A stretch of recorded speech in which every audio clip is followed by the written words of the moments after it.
என் பையன். ஏங்க கண்டுக்காம இருங்க. என்னடி சொல்ற? நான் தான் சொல்றேன்ல, கண்டுக்காம விடுங்க. சரி. ஐயோ, பச்சை மண்ணு இப்படி உளுந்து கிடக்குது. அத தூக்காம எனக்கு நானு உட்கார்ந்து இருக்கறா பாரு. இவெல்லாம் பெத்த தாயா? சீ, என் பேரனை நானே தூக்குறேன். அழக்கூடாது. ஆமாச்சி தான் தூக்கிட்டேன்ல. இவெல்லாம் 10 மாசம் சுமந்து தான் டெலிவரி பண்ணாளா இல்லனா டோர் டெலிவரி பண்ணாளானே தெரியல.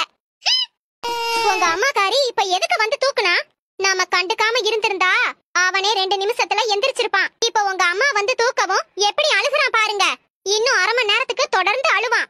அப்புறம் சளி பிடிக்கும், காய்ச்ச வரும். நான் தான் ஹாஸ்பிடலுக்கெல்லாம் தூக்கிட்டு அலையணும். எனக்கு தானே அலைச்சலு. ஏன் எனக்கு தூக்க தெரியாமையா உட்கார்ந்திருக்கேன்? அது சரி, தூக்காத வரைக்கும் அழாம இருந்தான். தூக்குனதை எப்படி ஒப்பாரி வைக்கிறான்? இதுக என்ன நினைக்குதுகனே புரியலையே.